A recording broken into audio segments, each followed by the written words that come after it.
मेरे घर में बहुत पूजा पाठ होती थी और काली माँ की और बजरंगबली की पूजा होती थी। और वो पूजा तो होती थी पर उसका उद्धार कुछ नहीं था मेरे घर में, सिर्फ तकलीफ़ के अलावा। वो पूजा पाठ उन्होंने बंद कर दिया क्योंकि उससे हमारा कोई लाभ नहीं हुआ था। जिससे लाभ होना था हमें वो चीज़ चाहिए थी, अब वो चीज़ परमेश्वर ने हमें दी। आप जो है कि अपनी इच्छा से गए प्रभु, हम अपनी इच्छा से आए और अपनी इच्छा से सब कुछ किया। तो आपके साथ कोई जोर जबरदस्ती नहीं हुआ? कोई जोर जबरदस्ती नहीं है, कोई भी दबाव नहीं डाला? कोई दबाव नहीं डाला, कोई भी धर्म परिवर्तन नहीं? कोई मेरा धर्म पैसा नहीं दिया गया? कोई पैसा नहीं। मेरा धर्म आज भी हिंदू है और हम हिंदू ही हैं। हमने सिर्फ सच्चे खुदा को ढूंढा है और उसी को मैंने पाया।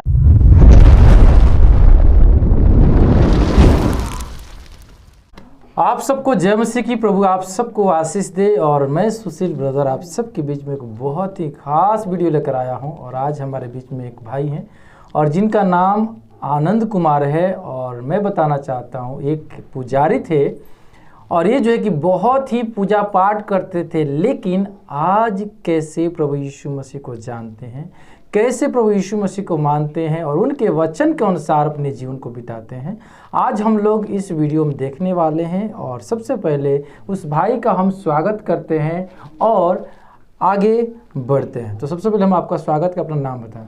मेरा नाम आनंद, सबको जय मसीह की, मेरे सभी भाई बहनों को जय मसीह की। जी, आप कहाँ के रहने वाले हैं? मैं हरदोई का रहने वाला हूँ, मेरा नाम आनंद है। जी, तो आप जैसे बताए कि आप एक पुजारी थे, ठीक है, और आज यीशु मसीह को मानते, तो कैसे मतलब आप वो उस समय अपना जीवन बिताते जब प्रभु यीशु मसीह को नहीं जानते थे? जी, मेरे घर में बहुत पूजा पाठ होती थी और काली माँ की और बजरंगबली की पूजा होती थी। और वो पूजा तो होती थी पर उसका उद्धार कुछ नहीं था मेरे घर में, सिर्फ तकलीफ़ के अलावा और दुख तकलीफ़ के अलावा कुछ वो नहीं था। उस समय जब पूजा आप लोग करते थे तो उसमें क्या क्या आपके साथ होता था? बीमारियाँ, दुख तकलीफ, परेशानियाँ बस, और यही, और कुछ सुख नहीं था। जी, हाँ, सिर्फ दुख के अलावा सुख कुछ नहीं था। कितने साल तक मतलब पूजा पाठ में आप लोग अपना जीवन बिताए? वही हमारा चला था 5, 7, 8 साल चला था। 8 साल तक मतलब पूजा पाठ आप भी किए? हाँ जी। और आपके पिताजी भी? हाँ जी, मेरे पापा पुजारी थे। कितने भाई हैं आप लोग? हम 2 भाई हैं और 2 बहन हैं। जी, तो आप बड़े हैं? हाँ, मैं बड़ा हूँ। जी, तो 8-9 साल जो है कि आप पूजा पाठ किए, लेकिन कोई भी आपको कोई लाभ नहीं हुआ। जी, फिर आगे क्या हुआ? कैसे आप प्रभु को जाना मैंने प्रभु ऐसे, क्योंकि मेरे पड़ोस में एक वो जो जैसे बीमा नहीं चलाते हैं, जैसे अपने पैसे जमा करते हैं तो 1 साल 1.5 साल बाद का बीमा होता है। जी, तो हमारे गांव वो आया करते थे। तो हमारी सबसे पहले हमारी माँ ने वचन पाया। जी, और वचन पाने के बाद उन्होंने सब कुछ बताया, परमेश्वर के बारे में बताया, मेरी माँ को पहले बताया। उसके बाद माँ, जब मेरी मम्मी जाने लगी, 2-3 महीने गई, उसके बाद पापा को बताया। और पापा ने तो विश्वास पहले नहीं किया क्योंकि वो पूजा पाठ में अपने मगन थे, इस करके वो लोग थोड़ा विश्वास नहीं कर पाए। तो विश्वास नहीं किया। तो उसके बाद क्या हुआ कि मम्मी ने जब बताया, सब कुछ संपूर्ण मन से बताया, पूरे विश्वास से बताया कि वहाँ चलो, सब कुछ सही हो जाएगा। तो मेरे पापा एक बार गए, वो अपने मन को मजबूत करके ले गए। वो एक बार कलीसिया लगी थी, वहाँ चले गए। तो कलीसिया में जाने के बाद उन्होंने परमेश्वर के वचन सुने। और वचन सुनने के बाद जब उनके कुछ वो दिल में थोड़ा वो एक कुंडी सी खटखटाई परमेश्वर की, तो वचन उनके अंदर एक ग्रहण हुआ। तो उनको भी वहाँ से जब वापस आए, तो वापस आने के बाद पता नहीं परमेश्वर ने उनकी बुद्धि को ऐसा चेंज किया। और घर आने के बाद उन्होंने ये बताया कि मुझे बहुत शांति महसूस हुई है वहाँ जाने के बाद। हाँ, वहाँ जाने के बाद परमेश्वर के जब वचन उनको मिले तो उन्होंने सोचा कि बहुत शांति महसूस हुई। तो शांति महसूस होने के बाद ऐसे 2-3 महीने लगातार जाने लगे। तो पूजा पाठ उन्होंने बंद कर दिया क्योंकि उससे हमारा कोई लाभ नहीं हुआ था। जिससे लाभ होना था हमें वो चीज़ चाहिए थी, और वो चीज़ परमेश्वर ने हमें दी। और देने के बाद फिर सीधे 2-3 महीने जाते रहे। 2-3 महीने जाने के बाद फिर उसके बाद थोड़ा 2-4-5 महीने बढ़िया चला, बहुत बढ़िया। परमेश्वर ने साथ दिया हम लोगों का और सुख परिवार से हमारा लोगों का परिवार चला। उसके बाद क्या हुआ, और परिवार परमेश्वर में चलने के बाद हम चले आए अपने चाचा के साथ यहाँ कमाने के लिए, क्योंकि फैमिली में मैं ही बड़ा था और मेरे अलावा कोई देखने वाला नहीं था, क्योंकि जिम्मेदारी कोई समझ नहीं सकता था माँ बाप की। तो इस करके मुझे सब कुछ देखना पड़ता था और आज भी हम ही देखते हैं। और कहने वाला हम अपने चाचा के साथ चले आए इधर लुधियाना। हाँ, लुधियाना चले आए। वो छोटी मुंडिया में रहते हैं। और तो यहाँ आने के बाद मेरे पापा को तो दर्द तो पहले से होता था, ज़रूरी नहीं, मैं ये नहीं कहता हूँ कि परमेश्वर में आने के बाद दर्द हुआ, दर्द उनको काफ़ी दिनों से हो रहा था। जब वो पूजा पाठ करते थे तब भी दर्द हो रहा था। तो होने के बाद तो उनको धीरे धीरे दर्द हुआ, एकदम से दर्द होने के बाद मैं इधर कमाने के लिए जब आया था, तो जैसे मुझे पता चलता था तो मुझे हर महीने उनके दवाई के लेकर उनके लिए भागना पड़ता था, क्योंकि उनको बहुत दुख झेला उन्होंने। तो दुख झेलने के बाद तो हरदोई में पूरी पूरी रात में लेके घूमता रहा मैं। घूमने के बाद पूरी पूरी रात में पड़ा रहा हरदोई में। तो उनको पथरी का ऑपरेशन, पथरी हो गई थी। पथरी होने के बाद फिर हॉस्पिटल में क्या किया, जांच कराने के बाद उनके पथरी निकली। पथरी निकलने के बाद उनका मैंने ऑपरेशन कराया। और परमेश्वर ने तो बहुत ही हमारे लिए अच्छा काम किया है, क्योंकि उन्होंने हमारा साथ बहुत दिया। उतना परमेश्वर में आने के बाद उतना दुख नहीं झेलना पड़ा जितना हमें पूजा पाठ करते थे तब झेलना पड़ा। तो उसके बाद पथरी का ऑपरेशन करा के सब कुछ सही चला। जो लोग 5-6 महीने में पथरी के ऑपरेशन में काम करते थे, हमारे पापा ने परमेश्वर की दया से सिर्फ 20 दिन के अंदर धान काटे थे खेत में। 20 दिन के अंदर परमेश्वर की दया से हमारे पापा ने काम किया। परमेश्वर ने ऐसा चंगा किया उनको, वो आज भी चंगे हैं और भले हैं। हमारा परिवार बहुत ही सुख और शांति से चलता है, कोई दुख तकलीफ परेशानी नहीं है।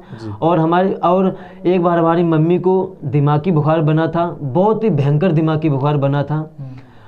दिमागी बुखार बनने के बाद हम हरदोई हॉस्पिटल में लेके गए। तो डॉक्टर ने क्या बोला कि ऐसी गंभीर हालत देख के डॉक्टर ने ये बोला कि इसको यहाँ से ले जाओ और लखनऊ ट्रांसफ़र हो जाओ। और मैंने इतना दिल मजबूत परमेश्वर में गए थे करके, प्रार्थना करके गए थे, और मैं और मेरे पापा डॉक्टर के पैरों पे गिर पड़े कि जो कुछ भी हो जाए, चाहे मरे चाहे जिए, वो जिम्मेदारी हमारी है, पर मम्मी हमारी यहीं से ठीक होके जाएगी, ये हमारा विश्वास है। आप दवा शुरू कीजिए, मम्मी मेरी बिल्कुल ठीक हो जाएगी।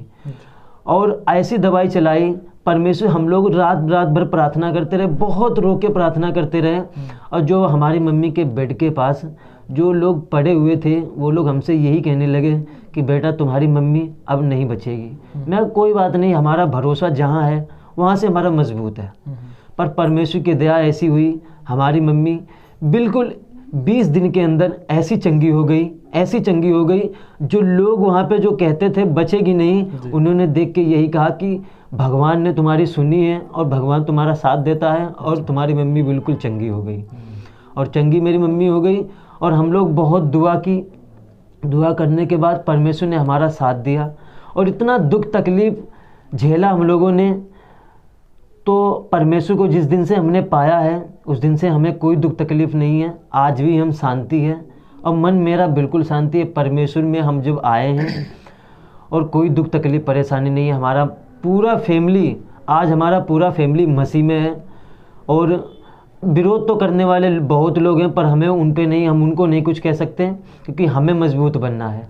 परमेश्वर तो आज बिल्कुल आप सही हो गए। हाँ, आज से मेरा बिल्कुल, जब से हम परमेश्वर में आए हैं तब पूरा परिवार प्रभु में आ गया। बिल्कुल पूरा परिवार हमारा परमेश्वर। तो आपको ये नहीं लग रहा है कि जो पहले आप पूजा पाठ करते थे वो छोड़ के कुछ गलती की? कोई कुछ गलती नहीं। हमें तो ये महसूस हो रहा है कि हमने एक उद्धारकर्ता परमेश्वर को पाया है, जिससे हमारी ज़िंदगी सफल हुई है जी। और ये लोग बोलते हैं कि वहाँ जाने के बाद चर्च में धर्म परिवर्तन हो जाता है, कैसे आपको साथ हुआ? हम तो सभी भाई बहनों को कहना ये चाहते हैं कि ये सिर्फ एक वहम है। अगर सच्चे परमेश्वर को पाना है तो आपको परमेश्वर को ढूंढना पड़ेगा, और वही एक उद्धारकर्ता परमेश्वर है। और जो लोग धर्म परिवर्तन का आरोप जो लगाते हैं, ये एक बहकावा है, इससे कुछ नहीं होने वाला। इससे सिर्फ क्या है, ये सिर्फ नाश की ओर जाता है। हमें सिर्फ परमेश्वर को ढूंढना है, क्योंकि वही एक उद्धारकर्ता परमेश्वर है जी। यहाँ पे भी बताया जा रहा है कि पैसा दिया जा रहा है, कैसे? हमें कोई पैसा नहीं दिया, क्योंकि हमने अपना मन फिराया है। हम किसी और के मन की वजह से नहीं आए, हम अपने मन को लेकर आए। अगर आज हमारे घर में दुख तकलीफ पड़ती है तो हमें कोई देखने वाला नहीं आएगा सिवाय परमेश्वर के अलावा, क्योंकि हमें उसको पुकारना है जी। यहाँ पे एक और बात आती है, यहाँ पे ये भी बताया जा रहा है कि भरमाया जाता है, बरगलाया जाता है, ऐसे आपके साथ हुआ कि नहीं? हमारे साथ कुछ नहीं हुआ है। हमें जिस तरीके से परमेश्वर का वचन पाया, हम उसी रीति से, परमेश्वर का वचन कहता है अगर तुम मेरे अनुसार चलोगे, मेरे वचन का पालन करोगे, तो परमेश्वर तुम्हें ऊंचा करेगा। यानी आप जो है कि अपनी इच्छा से गए प्रभु? हम अपनी इच्छा से आए जी। और अपनी इच्छा से सब कुछ किया। तो आपके साथ कोई जोर जबरदस्ती नहीं हुआ? कोई जोर जबरदस्ती नहीं आपको है, कोई भी दबाव नहीं डाला कोई गया? दबाव नहीं डाला, आपका कोई भी धर्म परिवर्तन नहीं? कोई मेरा धर्म पैसा नहीं दिया गया? कोई पैसा नहीं, मेरा धर्म आज भी हिंदू है और हम हिंदू ही हैं। हमने सिर्फ सच्चे खुदा को ढूंढा है और उसी को मैंने पाया है। Okay okay. तो दोस्तों आप लोगों ने देखा किस प्रकार से इस भाई को जो है कि अपनी गवाही को देते हुए बता रहे हैं कि वो जो है कि उसी को ढूंढ रहे थे जो इनको चाहिए था, और वो इसीलिए पूजा पाठ कर रहे थे कि अपने घर में शांति और सुकून से रहें। और ये जो है कि यीशु मसीह को इसलिए चुनने के प्रभु यीशु मसीह इनके जीवन में काम किया है, और इनके साथ कोई ऐसा काम नहीं हुआ जो है कि लोग जो है कि जिस प्रकार से आरोप लगाते हैं, धर्म परिवर्तन, पैसा मिलता, बहुत सारी बातें, ये सारी बातें इनके जीवन में कुछ भी नहीं हुआ। ये अपने जो है कि इच्छा के अनुसार प्रभु यीशु मसीह को ग्रहण किए ईश्वर करके, और आज उनके पीछे चल रहे हैं। मेरे प्रिय, आप लोग क्या सोचते हैं? आप लोग ज़रूर अपना राय कमेंट बॉक्स में लिखिएगा। फिर मिलते हैं एक नए वीडियो में, तब तक आप सबको जय मसीह। प्रभु की इस सेवकाई के लिए अपना बीज गूगल पे, फ़ोन पे अकाउंट के द्वारा ज़रूर बोए, और इस वीडियो को अपने दोस्तों तक ज़रूर शेयर करें। चैनल को सब्सक्राइब करें, लाइक करें, कमेंट करें। धन्यवाद।